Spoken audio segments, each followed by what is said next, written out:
तो हम लोग पहले पढ़ते हैं बैच सिस्टम्स। बैच सिस्टम्स हमारे दो टाइप के होते हैं, simple batch system, multi programme batch systems. तो अगर हम लोग देखें बैच सिस्टम, पहले तो हम देखते हैं होता क्या है। तो बैच सिस्टम हमारा एक्चुअली होता क्या है कि जब हम 1950s और 1960s में कंप्यूटर्स को यूज़ करते थे, तो होता क्या था कि वहाँ पर हम लोग प्रोग्राम्स को एग्जीक्यूट कराने की मतलब खुद से नहीं कराते थे। हम लोग क्या करते थे कि एक पंच कार्ड होता था। पंच कार्ड में हम लोग अपनी प्रोग्राम्स को बनाते थे और उसमें सेव करते थे। उसके बाद उसे एक ऑपरेटर को देते थे जो कि उन जॉब्स को एक बैच बनाता था और उस बैच के बाद उसे एग्जीक्यूट करवाता था। तो अगर हम इसका फिगर देखें तो इसका फिगर कुछ ऐसे होगा, जैसे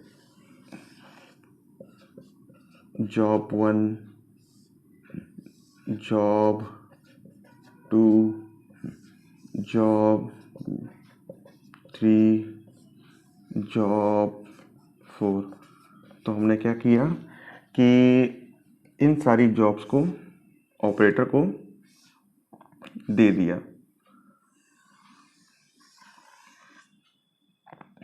ये हमारा ऑपरेटर है।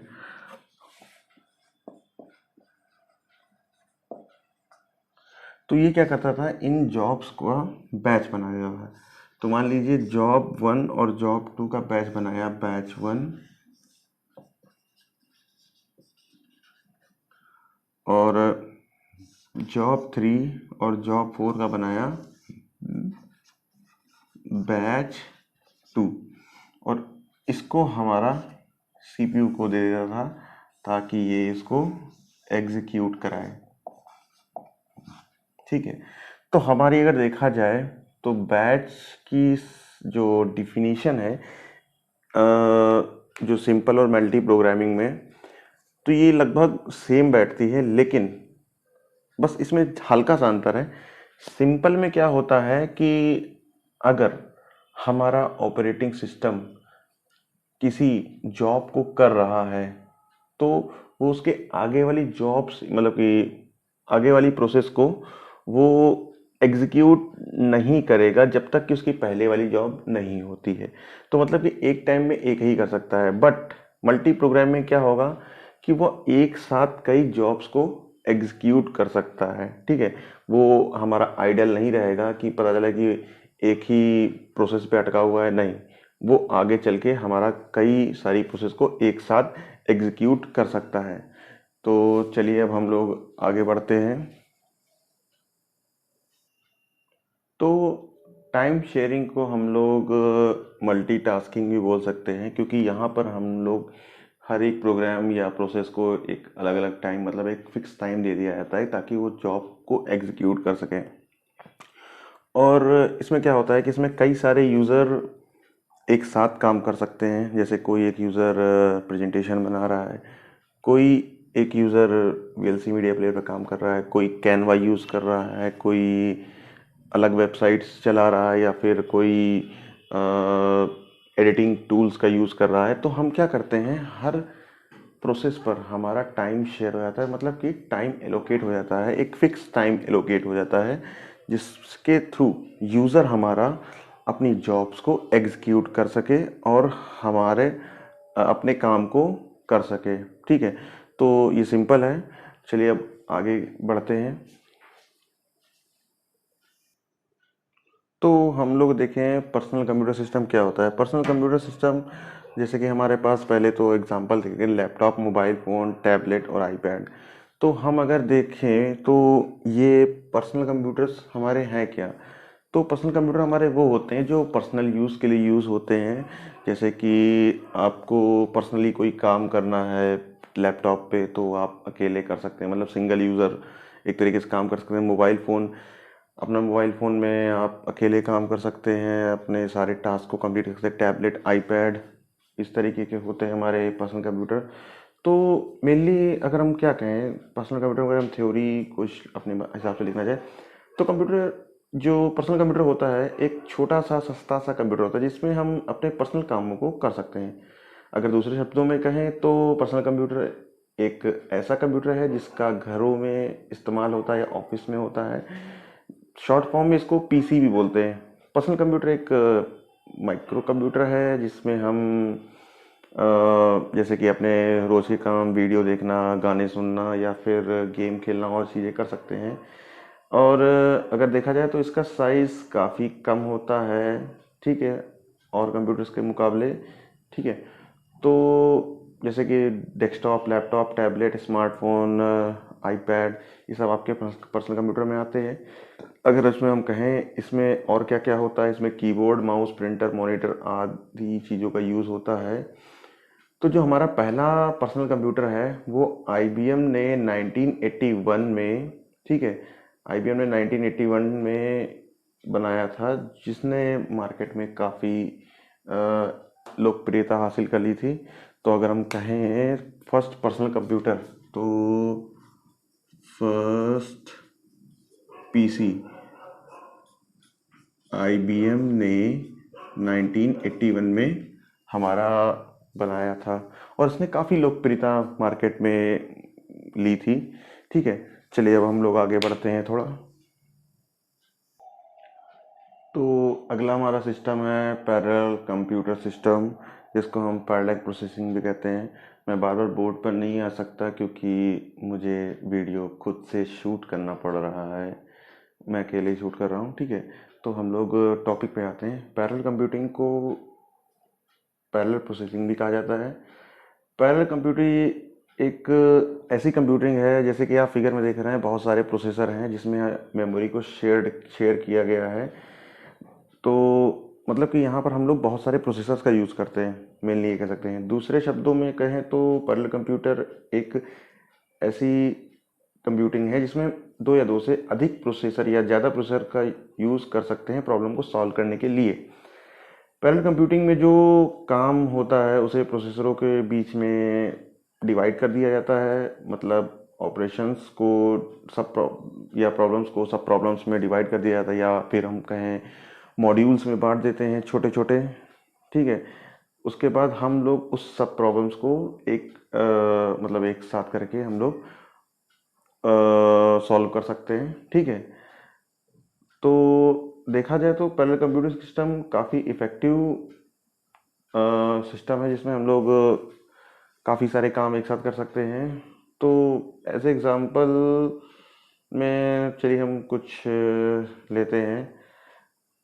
जैसे कि मान लीजिए आपके पास कोई क्या कहें हम, जैसे मान लीजिए कोई एडिटिंग सॉफ्टवेयर है, आप अगर उस पर काम कर रहे हैं और बैकग्राउंड पर आपकी एक वीडियो रेंडरिंग पे लगी हुई है, तो वो सारे काम हमारे एक टाइम पर हो जाएंगे। हम लोग क्या करेंगे कि एक को रेंडरिंग में लगा देंगे और एक हमारा आपके वीडियो एडिट करने वाले, जब आप रियल टाइम में वीडियो एडिट कर रहे होंगे तो उसमें हमारा यूज़ होगा। और पीछे ऑडियो या वीडियो आप मतलब प्ले कर रहे हैं, गाना सुन रहे हैं, वो भी चलेगा। और बैकग्राउंड पे आपका एंटीवायरस रन कर रहा है तो वो भी आपका रन करेगा, ठीक है। जैसे कि आप प्रोसेसर आप देख रहे हैं फिगर में, एक कंट्रोल यूनिट है, कंट्रोल्स प्रोसेसर का, जो 1 से लेकर के n तक के सारे प्रोसेसर्स को कंट्रोल किया जा रहा है। और इसमें एक शेयर्ड मेमोरी है जो सभी प्रोसेसर्स के बीच में हमारी शेयर है। तो चलिए हम लोग आगे की तरफ बढ़ते हैं। अगर हम लोग डिस्ट्रीब्यूटेड कंप्यूटर सिस्टम में देखें तो डिस्ट्रीब्यूटेड कंप्यूटर सिस्टम हमारा क्या होता है। देखा जाए तो डिस्ट्रीब्यूटेड कंप्यूटर सिस्टम एक डिस्ट्रीब्यूटेड ऑपरेटिंग सिस्टम जो एक हमारा एक सॉफ्टवेयर होता है जो यूज़र और कंप्यूटर के बीच इंटरफेस देता है, ठीक है। डिस्ट्रीब्यूटेड ऑपरेटिंग सिस्टम एक टाइप का ऑपरेटिंग सिस्टम होता है, इसमें डाटा स्टोर करता है और उसे कई लोकेशंस पर डिस्ट्रीब्यूट कर देता है।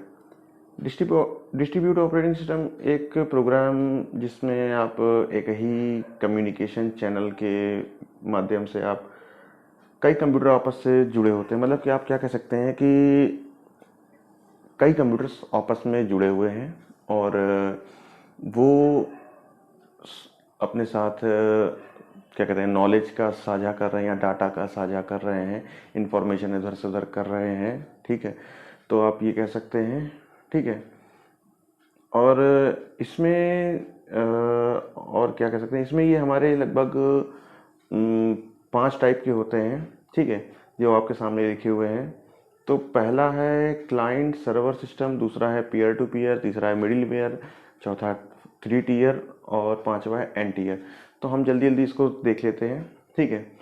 तो अगर हम क्लाइंट सर्वर वाला देखें तो क्लाइंट सर्वर सिस्टम में क्लाइंट के द्वारा सर्वर को रिसोर्सेस के लिए रिक्वेस्ट की जाती है।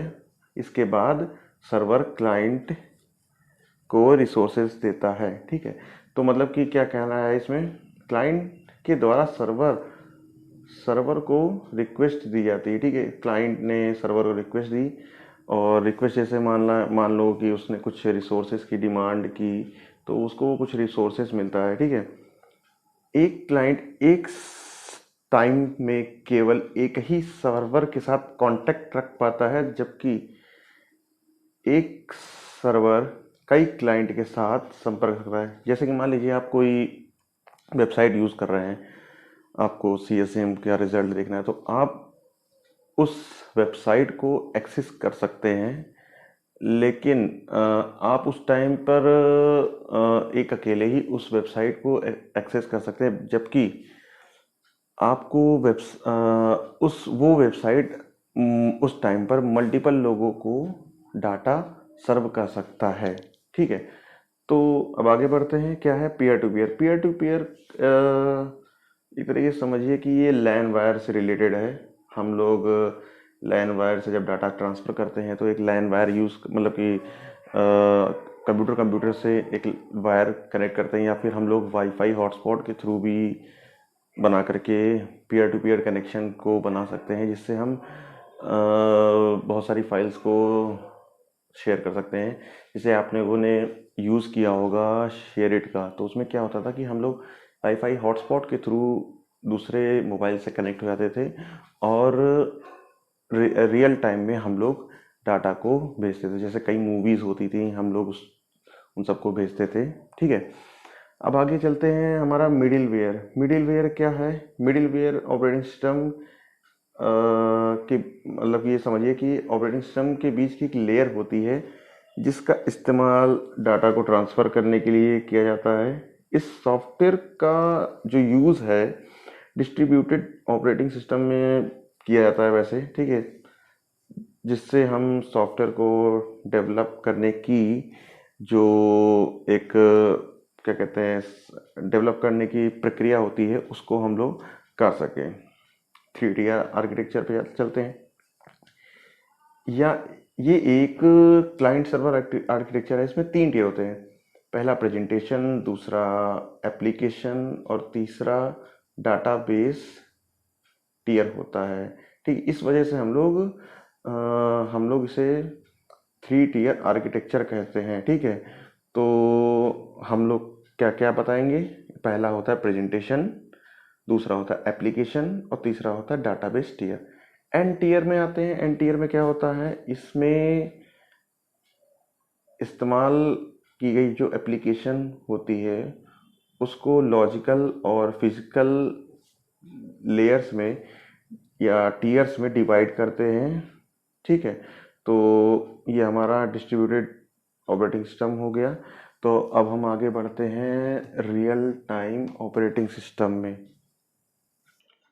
तो हम लोग बात करते हैं रियल टाइम ऑपरेटिंग सिस्टम के बारे में। तो हम देखें तो ये 2 टाइप का होता है, hard real time operating system और soft real time operating system. एक और भी होता है फर्म, लेकिन हम उसको इसमें नहीं मतलब इंक्लूड करना चाहेंगे, ठीक है। तो रियल टाइम ऑपरेटिंग सिस्टम, इसको ऐसे RTOS कहते हैं। तो RTOS एक ऐसा ऑपरेटिंग सिस्टम है जिसमें रियल टाइम एप्लीकेशन को हैंडल करता है। जैसे कि आपकी टेस्ला टेस्ला की कार हो गई सेल्फ ड्राइविंग, जिसमें रियल टाइम में पर्सन को डिटेक्ट करता है। जैसे मान लीजिए अब उस गाड़ी को आगे जाना है, कोई आदमी बीच में आता है, तो एग्जैक्ट रियल टाइम पे उसको ब्रेक मारनी होगी। तो इससे क्या होगा कि जो आप जॉब एग्जीक्यूट करना चाहते हैं, प्रोसेस एग्जीक्यूट करना चाहते हैं, तो वो रियल टाइम में हैंडल होगी, ठीक है। तो रियल टाइम ऑपरेटिंग सिस्टम एक टाइम लिमिट के अंदर अपने काम को पूरा करता है, इसलिए बहुत तेज होता है। रियल टाइम ऑपरेटिंग सिस्टम का यूज़ हम लोग रॉकेट लॉन्चर और एटीएम मशीन में करते हैं, और हमारा जो चंद्रयान 3 है वो भी हमारा रियल टाइम ऑपरेटिंग सिस्टम का एक तरीके से एग्जांपल है। ठीक है।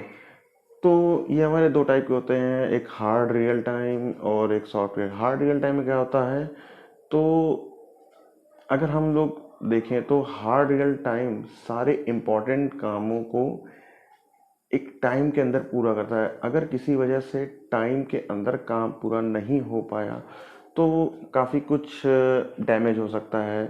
ठीक है, जान भी जा सकती है। जैसे कि मैंने कहा कि अगर टेस्ला की वो कार रियल टाइम में पर्सन को डिटेक्ट ना करे तो उस पर्सन का एक्सीडेंट भी हो सकता है। ठीक है। तो अब आगे बढ़ते हैं सॉफ्ट रियल टाइम में। सॉफ्ट रियल टाइम एक ऑपरेशन है जिसमें थोड़ी सी देरी को हम लोग एक्सेप्ट कर सकते हैं। जैसे कि एटीएम मशीन है, एटीएम मशीन जैसे थोड़ा बहुत टाइम ले लेती है काम करने के लिए, तो हम लोग एटीएम मशीन में थोड़ा देरी को सह सकते हैं। ठीक है। तो हम लोगों का ये जितने टाइप्स ऑफ ऑपरेटिंग सिस्टम वाला जितना सेक्शन था वो पूरा हो गया है। अब आगे हम लोग यूनिट 1 में ही मेमोरी मैनेजमेंट को देखेंगे।